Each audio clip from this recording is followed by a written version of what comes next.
Innovation is about imagination. It's about world building. It's about the ability to see things differently than they are writ large. And I just don't see right now in the current framework of our school systems or our systems of learning any possibility for that to happen. In fact, I think in K through 12, when we find those students that are doing that, we medicate them. Right? We call them ADD or ADHD and tell them that they're daydreaming and can't concentrate and can't focus and can't memorize and can't do the boring repetitive tasks. And we devalue that. We don't encourage innovation.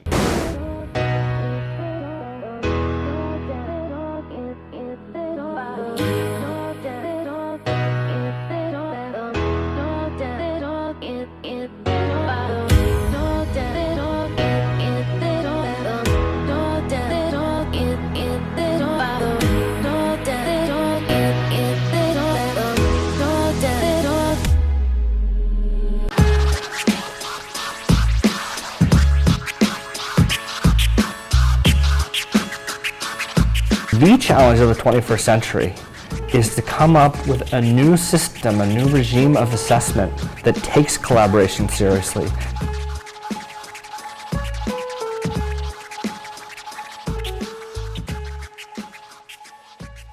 The network experiment, to be successful, has got to include more than just the technology of getting computer A to talk to computer B. It's got to include the human institutions that will bring together these resources and people to solve real problems of real people. A new technological base for intellectual efforts.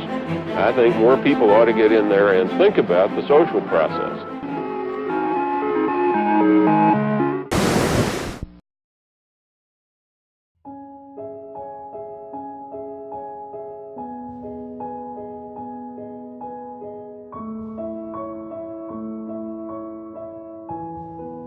When I was in New York, I was talking to a bunch of K through 12 students, or K through 12 teachers, and I was really struck by the fact that the only ones that seemed happy were kindergarten teachers, first grade teachers, and second grade teachers. And I finally asked people why that was. I just assumed maybe they're working with kids at that age where they're still joyful. They said, no, standardized testing starts in third grade, and it's ruining teachers' lives because that becomes all they do is teach to the test. By definition, what standardized testing can't measure is difference. It can't measure innovation. It can't measure thinking outside the box.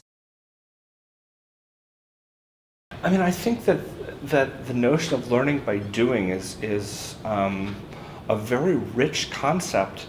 And if you really, really want to understand learning by doing, go watch a child. That's how they learn. They don't learn by memorization.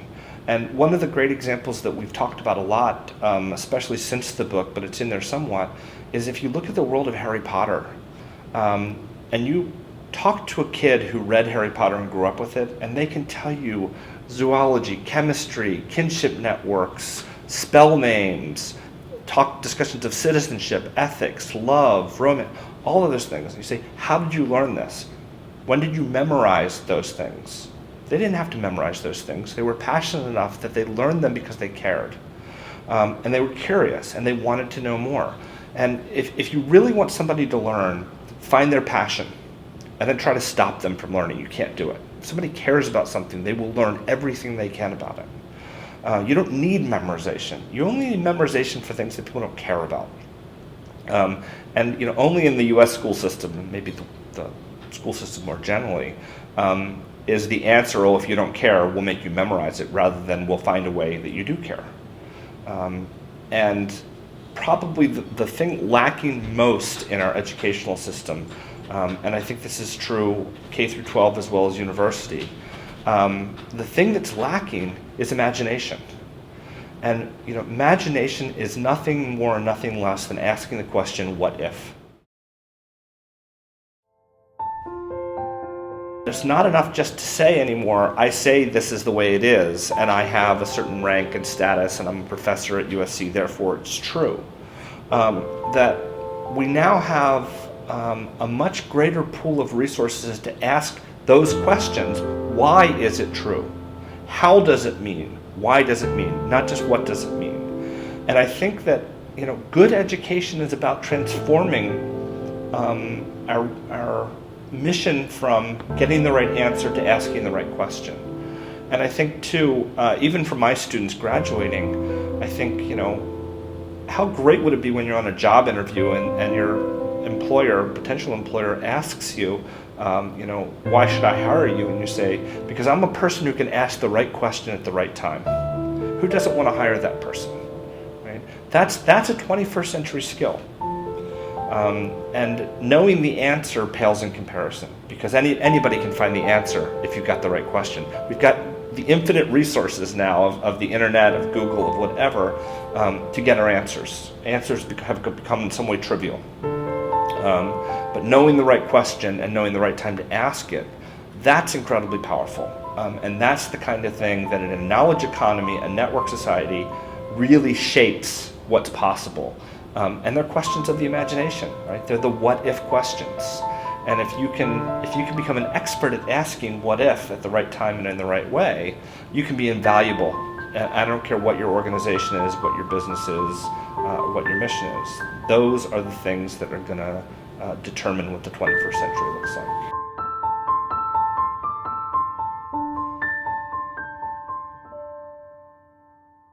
One of the things we're moving from is a system of expertise and institutional warrants, which have really held sway for a long time.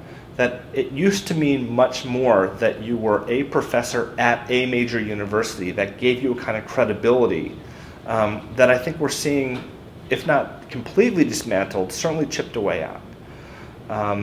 And somebody with a blog that has millions of readers is going to have, at least in the public consciousness, a much greater influence than someone who writes a book published by a university press that's read by 100 or 150 people.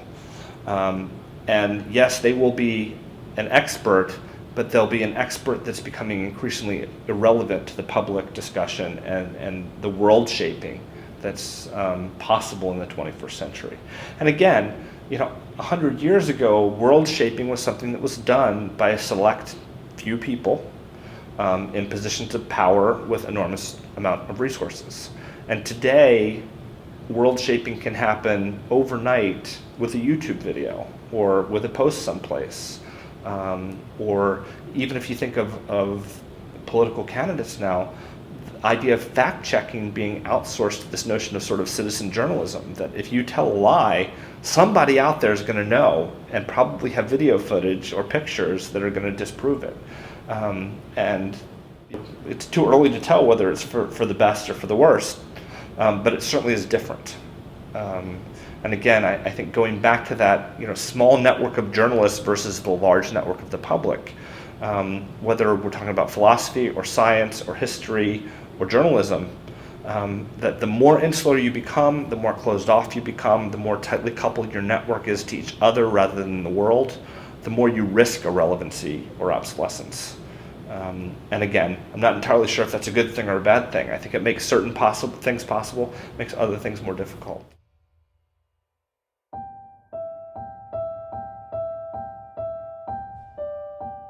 That there's two answers to the question about why people are getting together to do these kind of things, especially these large-scale kind of things.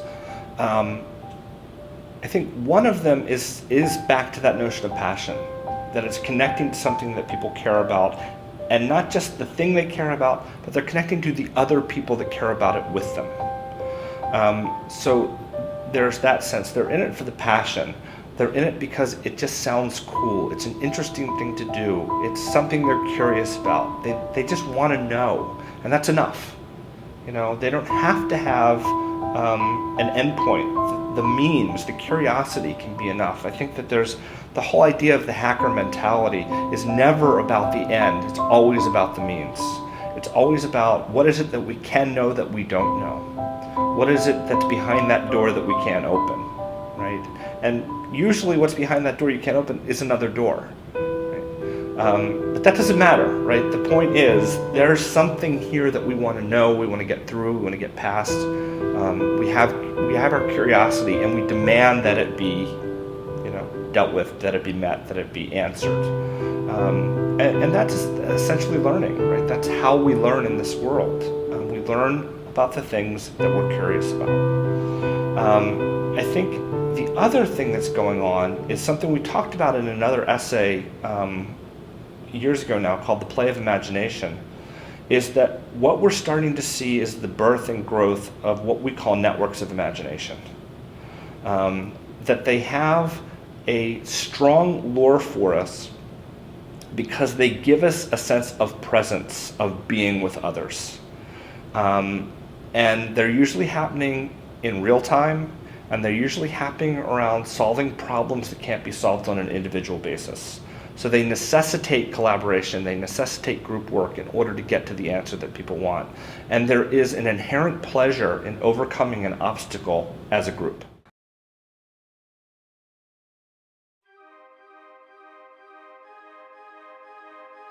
The biggest collaborative challenge is taking collaboration seriously, because I don't think people really understand what collaboration is.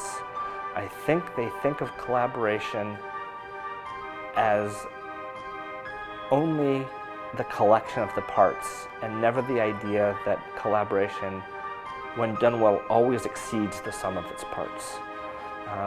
The idea that collaboration is about people being the best that they can be in the context that matters the most to them, rather than being what other people need them to be, or everybody being perceived as being equal.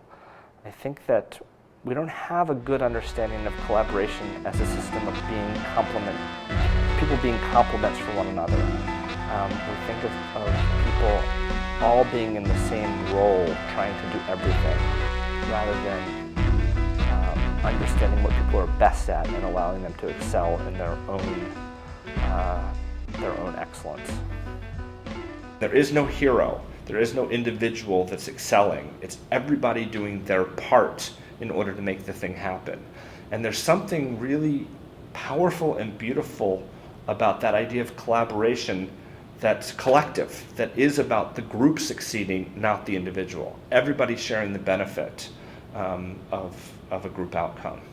And this is one of the things that has always bothered me in learning environments about group work, is that we give people challenges for groups, and then we assess and reward them as based on being individuals. So even their contribution to the group is particularized and compartmentalized, and oh well, John did all of the work, and Martin only did 10%, and so on. But you know what? If Martin's 10% was the glue that held everybody else together, that's really an important 10% and should be valued accordingly. So there's that sense in which, and we see this with standardized testing too, this pressure for every student to be like every other student, is that everybody takes the same test and everybody's evaluated the same way on the material. And the fact of the matter is, some people are stronger at certain things and that should be nurtured, and other people are stronger at other things and that should be nurtured. So we're doing a disservice to our students by assuming that every student is like every other student. The same is true, we do that with teachers too. We assume every teacher should be like every other teacher. And what we do is we end up minimizing perhaps the bad at the expense of completely obliterating all that could be excellent, or that could be that source of imagination. And without that, I think that we constantly strive for mediocrity. And I think that, again, you could get by with that in the last millennium. Don't think you can in the 21st century.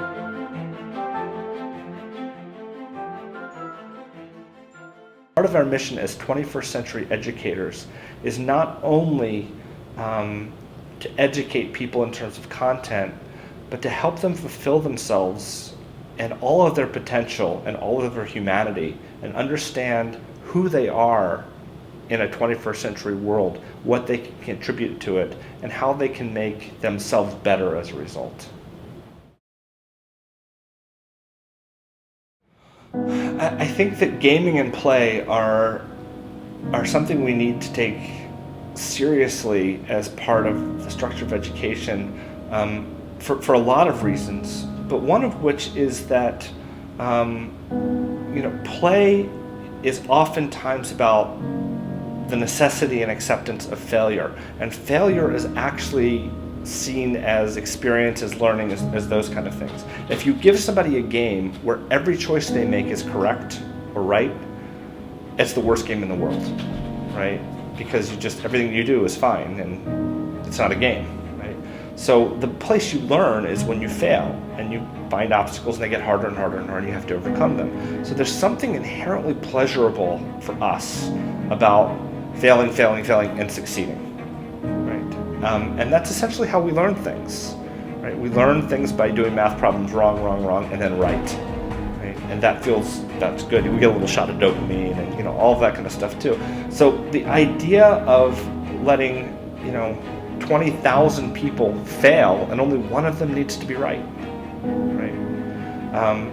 that's a really powerful. Open source works that way too, right? Is that you put out a problem and everybody tries to answer it, and only one person needs to be right, as opposed to the more cathedral model of software development, for example, where everything needs to be right and everybody needs to be right every time. That's, if you put those two models against each other in competition, guess which one's going to win every single time? And it doesn't matter, you can expand the number of people trying in the open source model, and that just makes it more likely you'll succeed. You expand the number of people working the cathedral model, that's more room for error, right? So those two models trade off in a really interesting way. And the reason that open source, I think, wasn't as viable for a long time in the 20th century is because we didn't have the network or the infrastructure in order to facilitate that communication. I know that there's a lot of people that are very upset about the idea that kids today multitask too much, that they can't focus on singular things, the idea that there's a loss of meaning in today's world. And I think that this is a narrative that's been repeated with every generation, with every technology. And on one side, there's the dystopian view that says we're losing something inherently important, the end of civilization as we know it, blah, blah, blah. The other side is saying, no, this is the greatest thing since sliced bread, this will save the world. I think of, the utopians in the early days of the internet saying it was going to bring us world peace. That didn't turn out so well either. The truth of the matter is, with every technology going all the way back to Plato talking about writing, is that we've had some good and some bad, but mostly we're in the middle. And I think for as much as things are changing, and there's no question that they're changing, something inherently human about us being with each other which hasn't changed. And I think, in the grand scheme of things, that's going to come down to, 95% of what's meaningful to us in our lives is our relationships that we have with other people. So we're really arguing about the utopian and dystopian effects of that last 5% or last small percent. And yes, those changes are real and they affect us, and they change the medium, and they change some of the things we talk about, and they change our lives in profound ways. But at the end of the day, I think we're still people, and we're still wrestling with those questions that we've been asking for thousands of years about who we are, why we're here, what things mean, the essence of core things like love. But I still believe that the core of who we are is fundamentally unchanged from the time that, the time that people were writing about this in the earliest days, as long as we've had recorded history. The stories that we tell are the same. The epics we tell are the same. The archetypes are the same. The narratives are the same. The things we care about are the same. Just maybe they're sped up a little bit, and maybe they're coming through a different channel. But I always do think back to Plato and the hysteria about writing as the death of memory. And it seems absurd now for us to think about that. We cannot imagine a society without writing. We cannot imagine what it's like to live in an oral society. It's fundamentally changed us, but I think in probably positive ways. If he were still alive, he may disagree. Who knows? So I'm always very suspicious when I hear anybody proclaiming either the great benefits of the future and technology or the downfall of civilization as we know it. I think it's always somewhere in the middle. But I think what's interesting is our compulsion to repeat those dystopian and utopian narratives, because they happen with every single technology that comes along. Your parents' generation were saying the same things about us, and their parents were saying the same things about them, and rock and roll was going to destroy Western civilizations, as were comic books. We've had, all of these arguments, nothing new about any of them. So we'll take it out. It's kids today, right? I'm just getting old. Yeah, you're just getting old. You are. I am too. And I'm horrified at the things I see and hear my students talking about sometimes. And yet, I realize my parents were equally horrified with me as well. I really don't fear for the kids today. I think that the kids are all right, Out of the tree of life, I just picked me a plum. You came along and everything's starting to hum. Till it's a real good bet, the best is yet to come. The best